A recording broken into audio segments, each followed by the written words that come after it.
Are you ready to become awesomer? Hello everyone, this is Umar Hamid, your host, and welcome to the No Limit Selling Podcast, where industry leaders share their tips, strategies, and advice on how to make you better, stronger, faster. Get ready for another episode.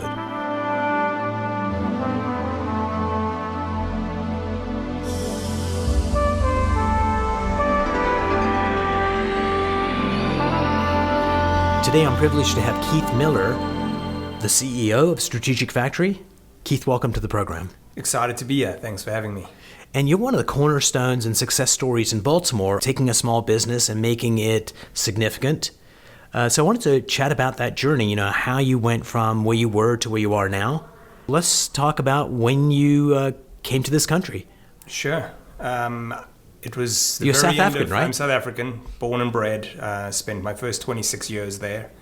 Had decided that I needed to truly leave South Africa and start a life for myself outside of South Africa. Lots of crime, corruption. On my journey, I stopped in Baltimore. I ended up meeting with a Minuteman Press representative in Baltimore. That was the regional VP. The more we spoke, I decided that a print business was something that I could do. Nice. It is a pretty easy model in the fact that everyone you meet needs to buy your services in some way, shape, or form. There's also the other side of it that there's a lot of recurring revenue. People use the product, use it up. And you could be very proactive in your approach. So you could go out and find customers. You didn't have to just open your doors and wait for them to walk in. So I decided I would try printing. It didn't seem like rocket science, and I'd give it a bash.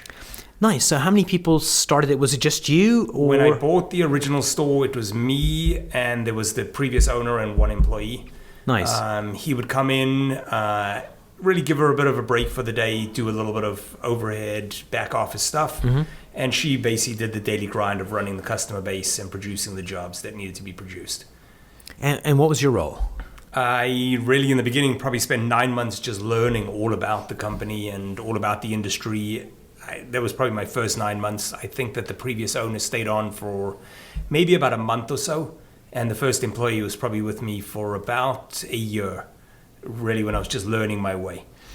Help me get some clarity here. My hypothesis is, from what you just said, that you probably took a deeper dive for 9 months to really learn this business, that perhaps another franchisee would not have gone as deep. Did I kind of read that right? I just truly think it takes for me, there was also the cultural change of moving from South Africa to America that I had to understand and get through.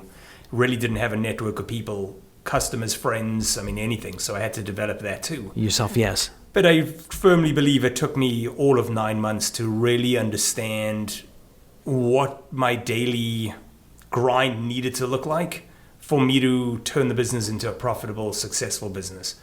It was much more than just the production of a printed good. It was understanding the whole culture behind it, the understanding of the customer's needs and how to fulfill those needs, the customer experience. So I feel like that took a good 9 months just to get to understand. Does everyone else go through that? I'm sure everyone goes through their learning curve in any business when they get started. What was the first kind of plateau milestone that you hit in your business where you realized, hey, this is growing, this is the right place for me to be? Within the franchise, there was something that they called the President's Club, where if you got to a certain threshold, you became part of that President's Club. I think once I got to that threshold, it was, wow, I really think I could do a lot more with this, that I've achieved that milestone. I think at the time there were maybe, let's call it 800 franchises within the system, right. And I'd probably say 40 of them were in this President's Club. So we got into that club and it was, that wasn't really all that difficult, and we now understand what's happening. Pretty easy for us to continue that journey of growth. I could speak a little bit about the culture. Yeah, please do. Where we maybe go. But very much had a culture of always saying yes and figuring out afterwards how to achieve what needed to be done. So there was always this request to say yes to whatever the customer's need was, which is something that we spent a lot of time on just drumming into everybody. If customer asks for something, the answer is always yes, and we'll figure it out. This is not rocket science. We don't have to reinvent the wheel. Everything that we're being asked to do, we've done, somebody else has done before, and we can do that. So just say yes, and we'll figure it out. The reason I'm smiling is there's a sign right behind you, and it says, can do, will do, happy to, yes, yes, yes. You've held on to that all these years later. Very much so. It was one of our original cultural pillars was just say yes. which has developed into yes, yes, yes, which are the three yeses, one for yourself, one for everyone else on the team, and then for the customer. So we're really trying to build a positive culture where anything's possible. And I look at what we've created over the last 18, 19 years. I truly believe that anything is possible. I mean, I'm sitting here living the American dream.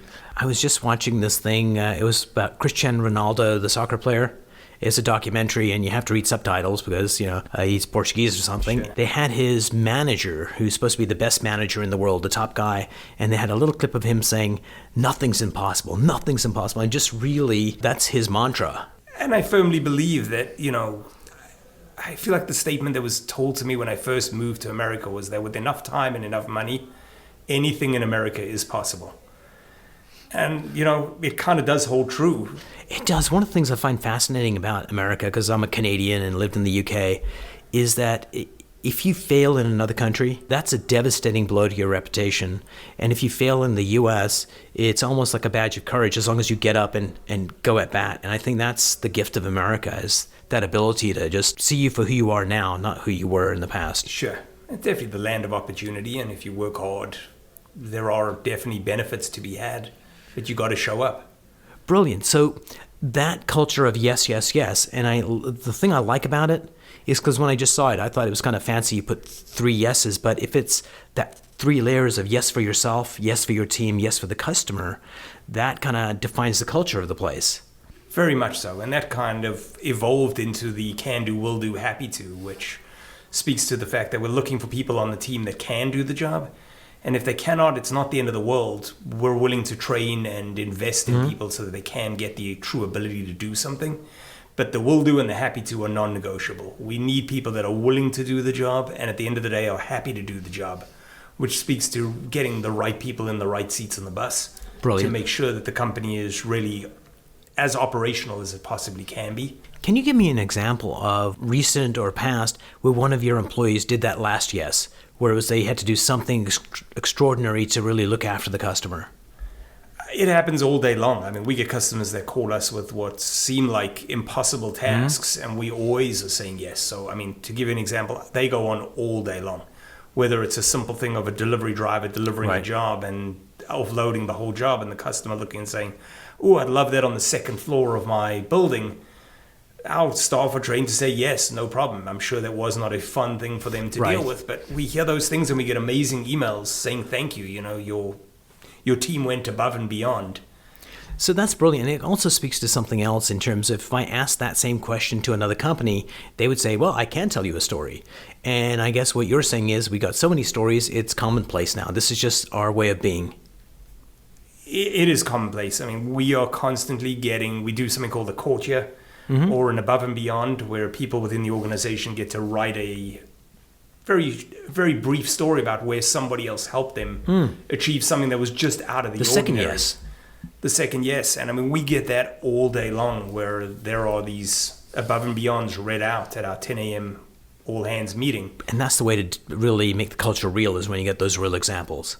Yeah, and it's amazing to me, somebody else is stuck on the side of the road on their way into work and they called into the attendance line and somebody else saw it and know where they lived and called them and said, hey, I'm coming from that direction. Why don't I stop off and pick you up? Or brilliant. Other people having flat battery in the parking lot and somebody else, going to their rescue and charging their battery for them or jumping their car. Recently, I'm not sure how long ago, you, I'll say the word, absorbed the spokes agency or merged. I mean, we essentially acquired the spokes agency. So acquired. What was that decision like? Because that's really going to the digital world. And then also, how many employees came over from Spokes as well as Jeff? So, I mean, to speak to the strategy behind that, we've always been in the business of solving our customers' problems and listening to our customers and hearing what they need and what they want and really going to bat to deliver on that service. So we've done everything from the tangible product offering, whether it be the print-related stuff, the signage, the apparel, the promotional items. And we really had done a fair amount of digital, but not to the extent that we wanted to do digital. And again, with the idea of being able to say yes to our customers, it's like, can you help me with my website? The answer needed to be yes. Can you help me with my SEO, my SEM? The answer needed to be yes. we're very big into making sure that we control the customer's request internally. Yes. So we're not relying on a third party that can break that promise and then leaves us having to hold the bag with our customer and ruin that reputation or that relationship. So it was a natural progression for us to acquire somebody that was... Strategically makes sense. Yeah. So how did you ensure that they had that mindset, if they didn't already, of can do, will do, happy to, yes, yes, yes? So how did you instill that there? Was it partially there? So talk to me about that. I think it was there because they were a successful business running. I mean, very happy culture, good people. I believe that there were 5 or 6 people that came on board with us originally. Not all of them are still with us. I think that the culture is indicative of one that if you truly don't live it and breathe it every day, it's really hard to arrive at work and pretend to do that for a period of time. Where our culture is very much about, saying yes, keeping the customer's needs top of mind and delivering on your promise. So we're always trying to overpromise and over-deliver, which is a tall order. So I think that there is some burnout with people that really aren't innately made to do that, where if you are a servant leader and that's what you enjoy doing and managing the soul, then it's really a non-issue. And I think that that's the separation. We can't really make people have the right culture. Nice. We can drive that agenda, we can push it, we can coach to it, but you either get it or you don't get it at the end of the day. And if you are in that capacity of wanting to always do right by the customer, this is the place for you. If there's a shortfall or 5 o'clock comes around and it's now your time to leave and you're not finished your job, our culture dictates that you can't leave at 5 because you got to make sure you deliver for the customer. And if you don't really care and that's I'm done for the day, then in short order it doesn't really work in our environment. How do you groom your leadership team? Because that's the backbone that runs the company, allowing you to be more visionary and strategic. How do you make sure they're on the right path and also that they're growing as individuals? So the growth is something that we speak to all the time, and I believe that growth is very essential within the company and with any company that wants to be sustainable. There has to be growth. That growth brings a couple of things. It brings a lot of stability to the organization, a lot of opportunity to the organization. And I think that that's the key. And the fact that there has been and always will be constant growth within the organization. Everybody within the organization has an opportunity to step up and evolve and grow into a new position. We don't necessarily force it, but we do encourage that growth because it's considerably easier for us to take people within the organization and grow them than rather hire people from outside the organization and have them learn the culture and the way that we do business and then help lead the organization. Right. So I think that just that constant reminder that we are growing and we're outgrowing the organization constantly and we have to keep adding human capital, technology, something to help us bridge that gap between what our growth is. I think just reminds everybody that those opportunities do exist. We run ops meetings. We do a lot of offsite training, onsite training, just constant evolution of the need to deliver and how do we achieve that. It's just a lot of internal communication. When I did the tour of this place maybe about 6 months ago, you really got a sense that it was a well-oiled machine with communications and workflow just seemed seamless. A, is that a reality? And B, how do you make sure you maintain it as, jobs come in, there's deadlines? So 2-part question. How do you maintain it and how do you handle it when it's like a real stressful situation? I think it depends on the day. There are definitely days where we have outgrown our systems, and on those days it really hurts. But we're constantly looking to say, how are we falling down? How do we improve that system and keep moving everything in that forward direction? So, it's how do you eat an elephant one bite at a time? It's really how do you evolve the system? It's one step at a time. So I think on some days where we're not stressing our internal system, everything's under control, everything's working correctly. There are other days where we are constantly stressing that system beyond what it was made to do, and we're figuring out how do we get to that next step. So we're spending a lot of time and energy at the moment and resources on technology. I do believe in Industry 4.0, which is very much about just embracing technology and having that help you make decisions and do stuff. So we're on that journey at the moment where we're putting in an entirely new ERP system that will far exceed whatever we had before. and enable us to have hooks and levers that could do a lot of the stuff behind the scenes autonomously. Nice. Without any human interaction. That I think will enable us, or I believe will enable us to scale exponentially and rely on that technology to help make that happen.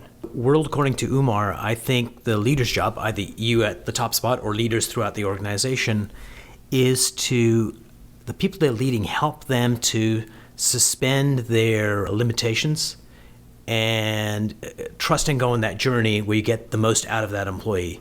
A, do you concur that's kind of what leadership is? And how would you change the definition? And two, how do you grow leaders at the Strategic Factory? I mean, I think that leadership really is setting a vision and having people buy into that vision and coming along for the ride willingly. So I think that we've proven that we have a solid vision and we've got a really good track record. We've done things that nobody in our industry has really done. We've created some pretty unique opportunities for growth within the organization that people have seen. I mean, we have people that have been here for, I don't know, almost the entire ride, and they've probably sat in 27 different seats along the way, and every one of them has been more exciting or different. So the illustrations of the opportunities for growth exist and constantly exist. We run a employment expo once a month where we fill a room with 50 or 60 prospective employees that have been vetted and screened, that come in and are trying to fill the 15 or 16 open positions that we perpetually seem to have open. Nice. So I think that just the fact that we set that vision and we on a solid course, and there's constantly that ability for us to prove that we have the growth. Yes. We've managed to ensure that the market is not our constraint. We're not trying to sell a product or a service that nobody wants to buy. People need to buy it. People need to communicate, need a brand, need a market for their businesses. And I think we do it as well as anybody else in the industry. I think we probably do it better than most. So I think that we've set the strategy. I think that we live the vision. And I think that we constantly remind everyone of that all day long. So I think that has a lot to do with what it takes to really grow leaders within the organization. And I think that's also a hard thing to do, to keep that continual forward movement, education, messaging. It takes effort, but it's worth it. It definitely takes effort, and it's definitely worth it. You know, I feel like every day we're rolling this massive boulder up a hill, and eventually we're going to get to the top of this hill. I'm not sure where the top of that hill is. I mean, we originally was talking a little bit about complacency, and you know, most companies, I think, start out and they're driven in this do or die mode of like, I have to succeed or I lose everything. And then I think they get to a plateau where there is complacency sets in. Everyone is just happy with their role in their daily job, in their daily grind, or however much money the company's making is sufficient for the owners of the organization. And I think that sets that complacency. We've never got there. I guess I firmly believe in the good to great philosophy. Yes. Where I think that we're constantly as good can be, but there is always that opportunity to be greater. And I strive for that greatness constantly, and I drive that through the organization to say, I appreciate that we're doing a really ridiculously good job, maybe better than most, but we're still have that ability to be greater. Yeah. Let's go find that missing few points. I don't like the word best, but I love the word better. Sure. A couple of questions. Along your journey, you probably had one of these points where you had an epiphany or you learned some skills that really helped you get to the next level. Can you think of one of those times where you had an epiphany or you took a course that really helped you think at a higher level to grow the company so you as a leader grew? I truly don't think that there's been one like golden nugget that's just changed everything. I believe that it's been a lot of Kaizen steps or little steps that have managed to achieve. Constantly improving. Constantly improving. There is a few things I've done that is stepping outside of my comfort zone, understanding that like relationships really get you to that next level. Yes. And then really just looking for opportunities and saying yes. It's never the yes that you regret. It's always the no that you wonder what would have happened if. There's a couple of books come to mind. One is Shalonda Rhimes. She's the producer of a bunch of TV shows, and she wrote this book, My Year of Saying Yes. And she was just talking about just say yes to every opportunity.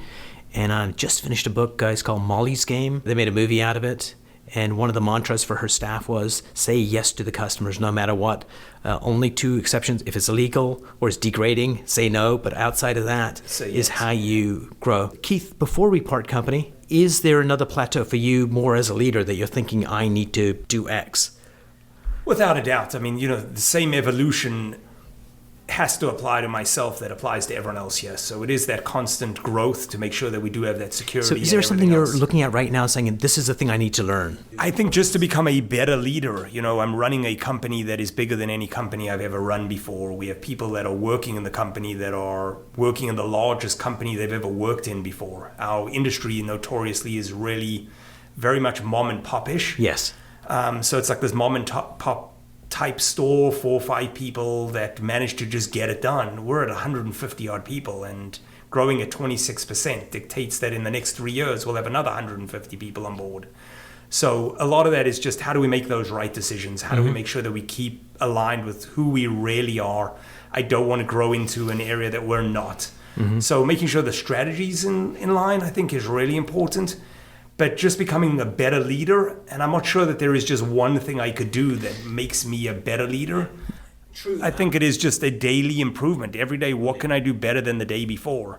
Nice. I think is what I'm pushing for. The phrase you used there was who we really are, and I think that authenticity of who you are is what carries you on this journey, that you don't lose sight as you grow bigger. Yeah, and I think, we hired a consultant at some point that came in and said, give us some ideas of where we are and where we're going, and maybe we're too close to the trees and we're not seeing the forest. Help us understand, who we are. And they really came back and said, one thing's for certain, the market should not be your constraint. So if there is a reason that you're not growing, it is 100% an internal issue.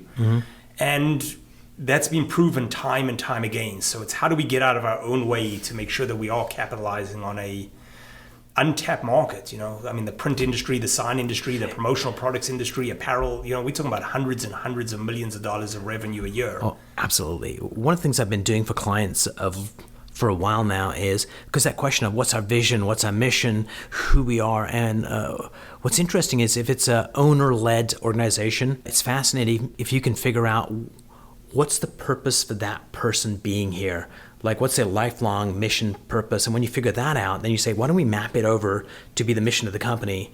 And why don't we take their deepest values and, more importantly, the criteria they use to know that they're on track, and map them over to the company so they become a living embodiment of what they're trying to build. And it's authentic too. Which I think is very much to the stage that we're at. Nice. We've run a very flat organization for many years where I could touch and talk to every person almost every day. Over the last year and a half, as we've gone from maybe 100 to 150 people, that's become impossible. There's some people I don't see here for, a week or two, and they're like, where have you been? I'm like, no, I've been in the building. I just haven't managed to get on the production floor or out to say good morning to the drivers or whatever it may be. And I think that going from that flat owner-run entrepreneurial type of spirited business to a truly well-run organization is a massive undertaking. And I think it's one that you have to take it's one that we have to take to get to that next level.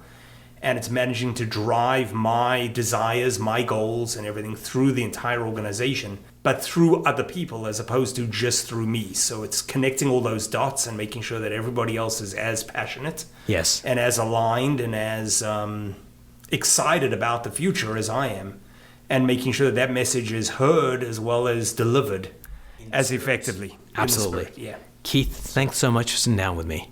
No problem. Appreciate it. Thank you. Cheers.